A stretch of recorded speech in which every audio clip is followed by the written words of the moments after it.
government with H.R. 1, which would make the first two possible by reducing the role of big, dark money in politics, preventing us from accomplishing other goals in the public interest rather than the special interest.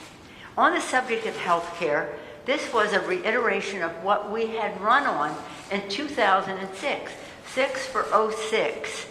One of our 6 was to give the Secretary the authority to negotiate for lower prices. We knew then, right, Frank? And we knew now that that was the only way we could take down these prices.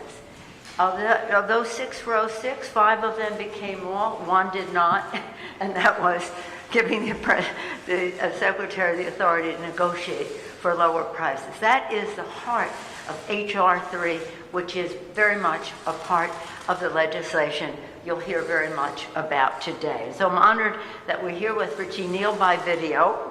Mr. Pallone, whose committee has so much jurisdiction in terms of health care, Mr. Chairman of the Education and Labor Committee, Bobby Scott. These 3 committees were there from the start, developing the Affordable Care Act. All of them were very much a part of shaping that. Now we want to enhance it, and so leadership of these 3 committees are here today to do that. Let me just say that we didn't envision when we were doing H.R. 3 in December that we would be in the middle of a pandemic now, but we are. All the more reason for us to remove all doubt of the affordability of health care. This is about the lives, the livelihood of the American people.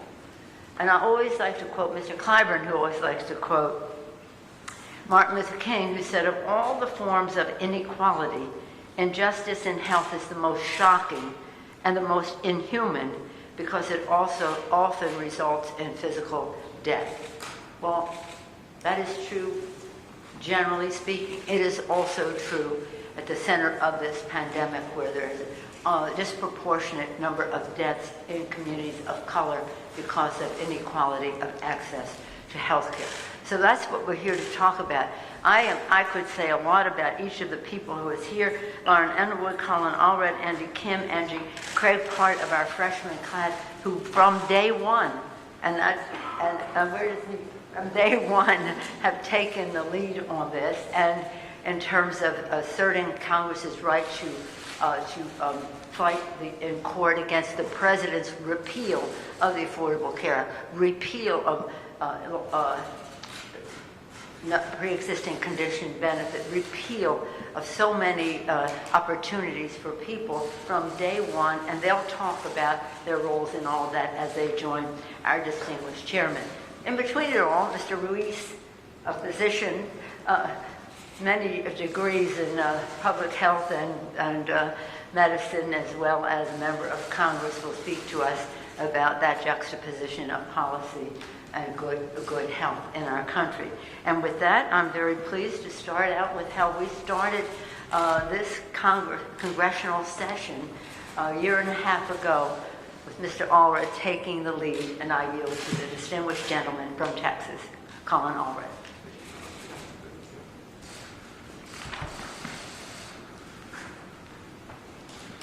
Well, thank you, Madam Speaker, and I want to thank all of my colleagues for joining me here today and for fighting for this critically important legislation. As the co-president of the freshman class, I can say that our diverse and talented colleagues were elected to deliver results like protecting Americans' health care and to stop the sabotage of our health care system.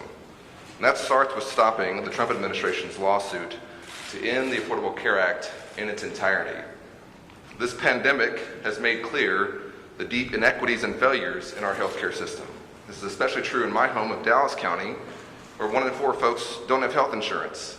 In the state with the highest uninsured rate in the country, Texas has still not expanded Medicaid, leaving more than 1 million Texans without healthcare coverage.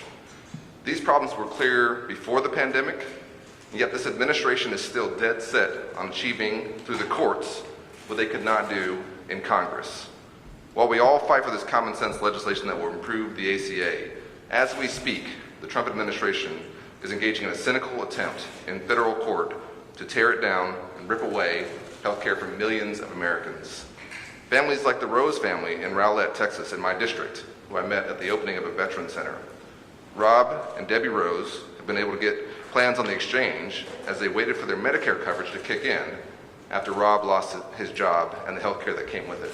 This is a story that's far too common in our country. And this is why we can't go backwards. That's why on day one in Congress, I led the charge to fight the administration's lawsuit with my colleagues. This is a fight that we need to win in order to preserve the protections for pre-existing conditions and all the other protections and rights in the ACA. This really shouldn't be a political issue. It's time for the administration to drop this lawsuit and join us in our efforts to expand coverage and lower costs. Americans need more access to health care, not less. This bill is a big first step towards fixing our healthcare system, and I'm proud to be joining in this fight. And with that, I'll yield on video to our chairman of the Ways and Means Committee, Richard Neal. Thanks, Colin, and thanks to you, Madam Speaker, and thanks to colleagues. I think that Frank and Bobby and myself, along with the Speaker, would take particular satisfaction in this moment.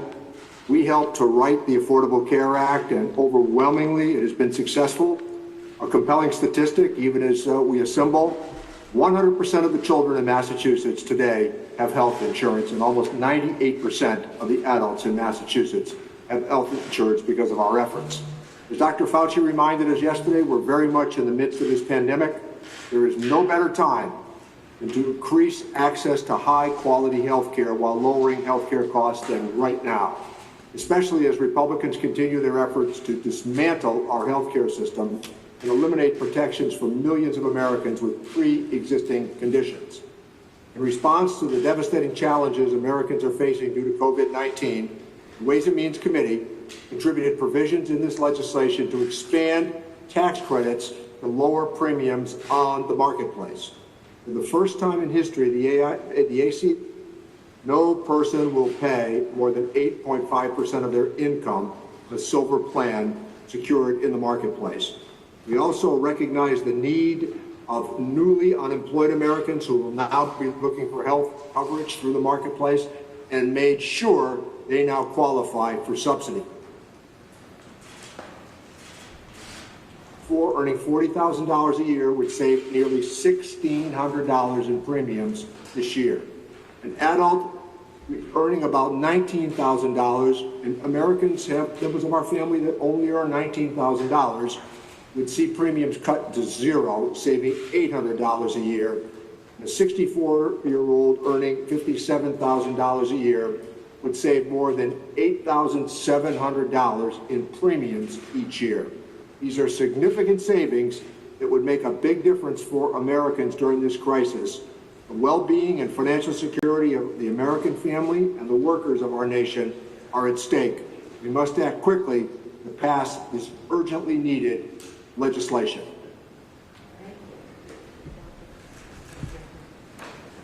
Effective from the start, a healthcare professional herself, Congresswoman Lauren Underwood of Illinois.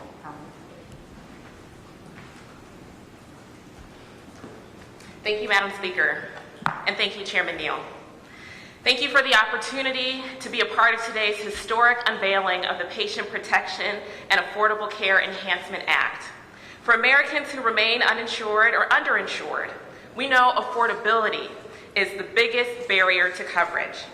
COVID-19 makes affordable care and reliable insurance coverage an even more pressing need for the nearly 27 million Americans who could lose their insurance during the pandemic. Now more than ever, it's imperative that we act boldly to lower the cost of premiums and bring health care within reach for every American. That's why the Patient Protection and Affordable Care Enhancement Act is so important. This package includes legislation that I introduced to make insurance premium tax credits more generous and available to more Americans. Currently, there's an income cap on who qualifies for the tax credits. This legislation would ensure anyone who buys insurance on their own could buy it for 8.5% of their income or less. Let me share an example of what that could mean for families in my district. A 60-year-old couple making $70,000 a year currently spends more than a third of their income on health insurance. Under the Patient Protection and Affordable Care Enhancement Act, their premiums would drop by nearly 80%, saving the couple over $1,500 per month. A typical family of four in my district would see their monthly premiums drop by nearly half. The bill also extends Medicaid coverage for pregnant people from 60 days after delivery to 1 full year, so that moms can receive the care that they need and deserve in the full postpartum period. We know that this policy will greatly reduce the racial disparities in maternal health outcomes, an urgent focus of our Black Maternal Health Caucus that I co-chair, and it will save lives. At least 9 million more uninsured Americans could gain coverage, and another 10 million or more would see their premiums reduced with this bill. The millions of Americans who lay awake at night wondering if they are one illness away from medical bankruptcy will finally know the economic security of health insurance coverage. The Patient Protection and Affordable Care Enhancement Act delivers on a promise to the people and for the people, ensuring every American citizen has access to quality, affordable health care. Thank you, and it's now my honor to introduce the Chairman of the Energy and Commerce Committee, the Honorable Frank Pallone. Thank you, Lauren. Let me just say that I think this bill, which I call the Enhancement Act, is a win-win all around. And I say that because we're trying to increase access and at the same time deal with affordability so that people can afford their health insurance and their prescription drugs. As the speaker said, when we drafted the Affordable Care Act a few years ago now, those were the goals. But the one thing that was absent was the ability to bring down the cost of prescription drugs, which more and more is a big part of affordability and whether people can afford health care.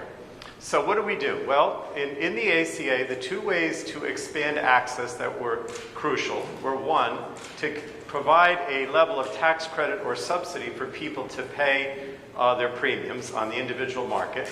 And the other one was to expand Medicaid. We knew that if we expanded Medicaid and got more people, and if we had a major subsidy or tax credit, tens of millions more people would be able to get coverage.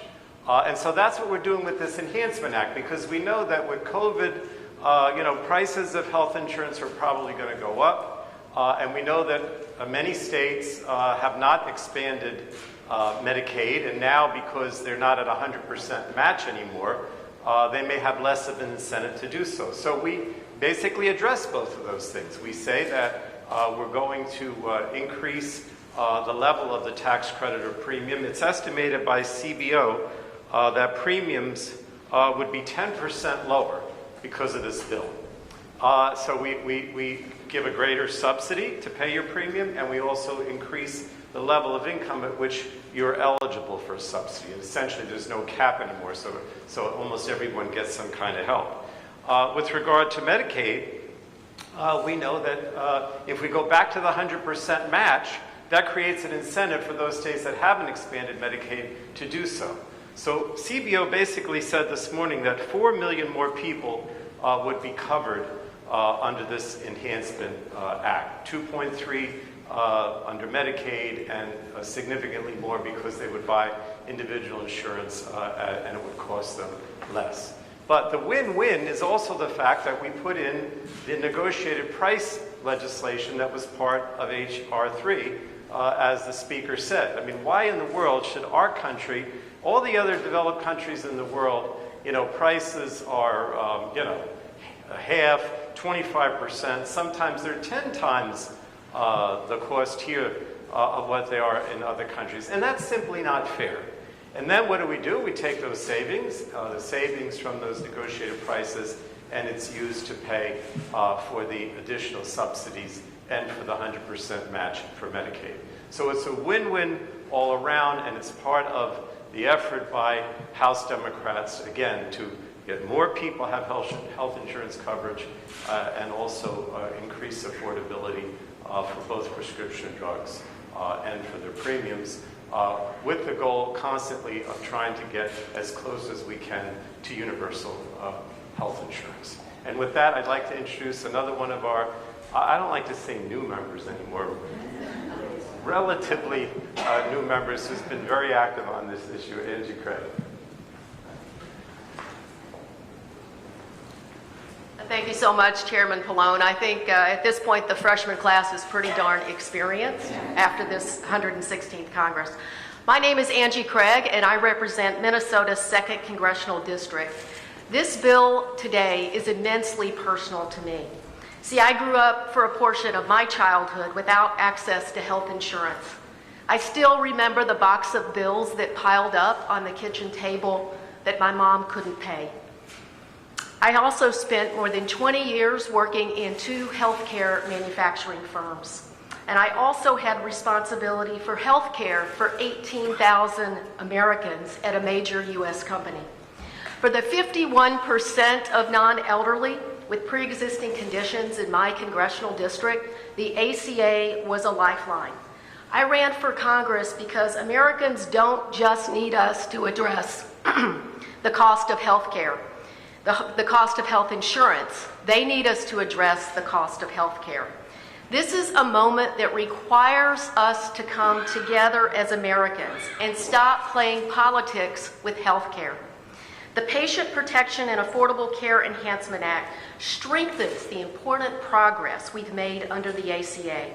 I'm proud that the base of the bill, H.R. 1425, a bipartisan bill, the State Healthcare Premium Reduction Act, is my bill, and it was the first healthcare legislation that I filed as a member of Congress.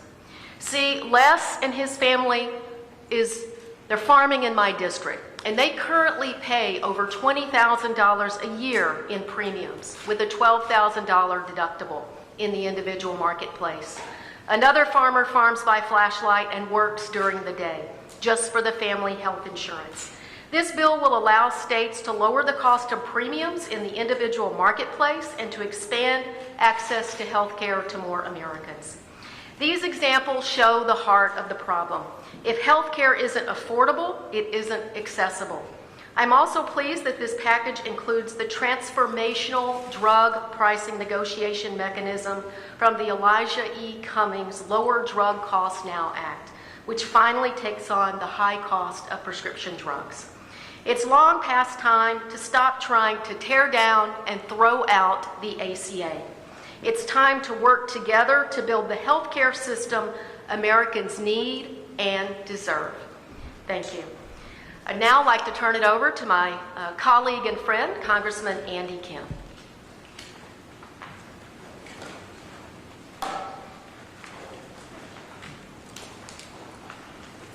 Good morning, everyone. My name is Congressman Andy Kim from New Jersey. I believe that it is insane that in the middle of a pandemic, our healthcare in our country is under attack. I dare anyone to look in the eyes of the people of New Jersey and tell them that we should be taking away healthcare from people who need it right now. My state that is on the verge of 13,000 deaths due to this virus. We stand here today to definitively and resoundingly say that the richest, most powerful country in the world should commit itself to strengthening our health care, not weakening it. I should not have to utter those words. It should be a given that in the middle of a pandemic and a crisis that has taken the lives of over 120,000 Americans, that enhancing and improving our health care should be a top priority. Taking away health care from Americans in the middle of a pandemic is as absurd as saying that we should be slowing down testing of the coronavirus when thousands are dying. We are better than that. Americans deserve better than that. There are tangible ways to be able to improve our care and make sure that we are taking immediate steps if only we just stop playing politics with people's lives. That is what people want. Their representatives developing concrete solutions to be able to stop the partisan bickering and pass the health care that the American people deserve. One such idea is delivering funds for states who want to establish their own state-based exchanges. One of those states currently in the process of setting up an exchange is my own state of New Jersey. State-based exchanges work. They expand options and lower costs, and it has bipartisan support. It shouldn't be up for debate. It shouldn't be in doubt. It should be law, and I look forward to making that happen and working with my colleagues to bring this bill to the floor and be able to get this passed for the American people. Thank you. I'd like to introduce Chairman Scott.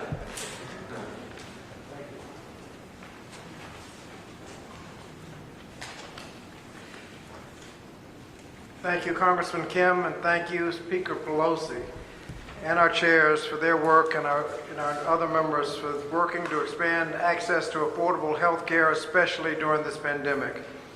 As we continue to confront the most serious public health emergency in recent history, our first priority must be to protect the health and safety of the American people.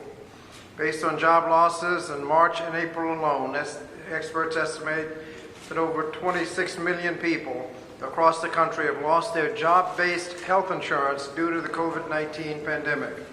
Many of these workers and families will turn to the Affordable Care Act marketplaces for health care during this pandemic, and so we must prioritize building on the progress we've made through the ACA to expand access to affordable coverage. This is exactly what the Affordable Care Enhancement legislation will achieve. As my colleagues have noted, under this proposal, no person will pay more than 8.5% of income on benchmark silver plans through the marketplace. Moreover, by fixing the family glitch, the bill will make coverage affordable for millions of working families. The legislation will also provide incentives to expand Medicaid so that low-income workers and families will have coverage regardless of where they live. This legislation also builds on existing patient protections by reversing the Trump administration's expansion of short-term or so-called junk plans, which discriminate against persons with pre-existing conditions and are not required to cover essential benefits. These junk plans also divert healthy people from the general insurance market, raising the cost for everybody else, and then abandon patients when they get sick, when they actually need insurance. And finally, the bill will save money for workers and employers by cutting costs of prescriptive drugs and bringing them in line with costs that people pay in other countries. Unfortunately, the Trump administration has continued to aggressively pursue the Texas v. U.S. lawsuit and will file an opening brief this week. If this suit is successful, all of the benefits of the ACA will be lost. For example, tens of millions of people will lose their insurance. People with pre-existing conditions will lose their protections. Affordability credits will evaporate. Consumer protections will be lost. And this will all happen in the unprecedented public health emergency. This would be a major step backwards in our efforts to put quality health care within the reach of all Americans. By contrast, passing the Affordable Care Enhancement Act, we will strengthen the ACA and ensure that millions of Americans have access to affordable health care when they need it most. Thank you.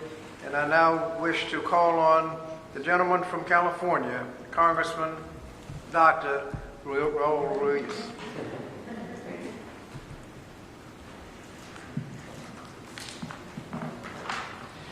Thank you, Chairman Scott.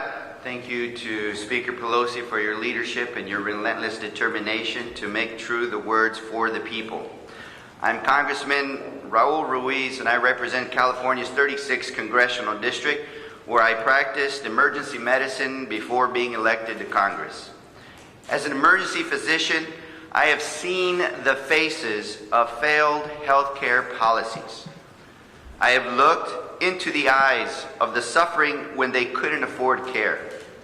I have been at their bedside, resuscitating them after a severe illness took their life or their loved one's life, knowing it could have been prevented with routine care if they only had health insurance or affordable care.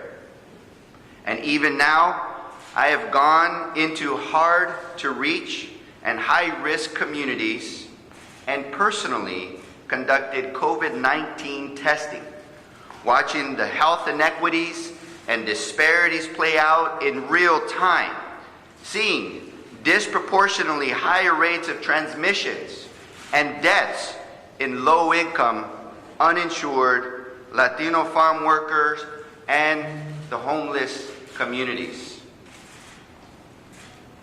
And when I'm out there, they're concerned about the affordability of care in these low-income communities and working poor communities that don't have adequate health insurance still. They're concerned of spreading it in their homes. You see, because the decisions that real working Americans right now are making are, do I get tested and maybe be positive and then I can't go to work?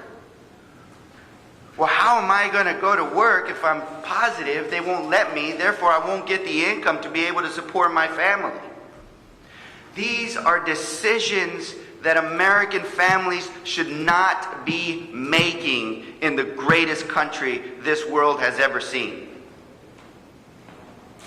And as a physician and humanitarian, I find it repulsive that during a global pandemic, while millions are infected by COVID-19, millions gasping for air, millions anxious and depressed because of their situation, and millions more are unemployed and struggling economically, that the Trump administration is actively trying to tear down the Affordable Care Act. What does that mean? Actively trying to eliminate protections for people with pre-existing conditions.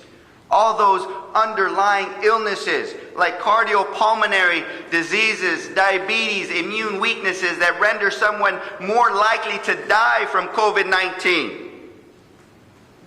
Like taking away health insurance for millions of people, all those who for the first time in their lives was able to get health insurance through the Medicaid expansion. You see, repealing the ACA would be another disaster, leading to millions of families facing financial hardships and many, many, many more deaths from COVID-19. It is precisely during this time, it is precisely in our moment of history, it is precisely in the American family's agony that we must pass H.R. 1425, the Patient Protection and Affordable Care Enhancement Act, that we must act for the people and fight to make health care more affordable by stabilizing the markets, strengthening protections for pre-existing condition, expanding even further, incentivizing other states to expand the Medicaid program, and lowering the cost of prescription drugs, as H.R. 1425, the Patient Protection and Affordable Care Enhancement Act, would do. That is why we need this bill for those patients who are concerned they have COVID, or for those families who will be infected by COVID, and for those individuals and the families who are struggling to pay their bills. And that is why Democrats will keep fighting for the people. So thank you, and I'd like to turn it back over to Speaker Pelosi. Thank you very much. Thank you very much, Dr. Ruiz, my colleague, Congressman Ruiz. Thank you to all of our members for their leadership. As Congressman Ruiz mentioned, and was alluded to also by Mr. Scott, tomorrow the Supreme Court will hear the brief from the Trump administration as to taking down the Affordable Care Act, right in the heart of the time of the pandemic. It was wrong any time. Now it's beyond stupid. Beyond stupid. I thank our colleagues, our freshman members, each of whom has a piece of legislation in here from their own entrepreneurial thinking, from their experience, whether it's a healthcare professional, the experience in New Jersey as a person who has your family experience, but also worked professionally, the Congressman Craig, and of course Mr. Allred, who started all of this on the very first day of the Congress. Tomorrow, that's tomorrow. Today, we will, under the rule, we will go to the Rules Committee to make this legislation in order. Tomorrow, they'll do their brief to take down the Affordable Care Act, and they'll remove all even semblance of reality when they say, oh, we're all, I heard one on TV yesterday say, we're all for the benefit of a pre-existing condition not being an obstacle to health insurance and health care. We're all for that. Oh, really? Then get off the case. We'll tell the president to get off the case. But nonetheless, that's tomorrow. On Monday, this important legislation will come to the floor of the House. We hope it will get bipartisan support. It certainly meets the needs of Democrats, Republicans, independents, and declined estates, whatever they call themselves, across the country. Because the issue of health care knows no party, and the issue of a pandemic certainly does not as well. We talked to Dr. King, I mentioned earlier, said the fierce urgency of now. It isn't just the fierce urgency of now. It is the opportunity of now that we have to make this difference. As Mr. Ruiz said again and again, for the people. So I thank all of our colleagues, and I thank Chairman Bobby Scott, Chairman Frank Pallone, and Chairman Richie Neal for their leadership in bringing this bill to the floor on Monday. With that, I thank you all. Wash your hands, wear a mask, take care, keep your distance. Thank you all.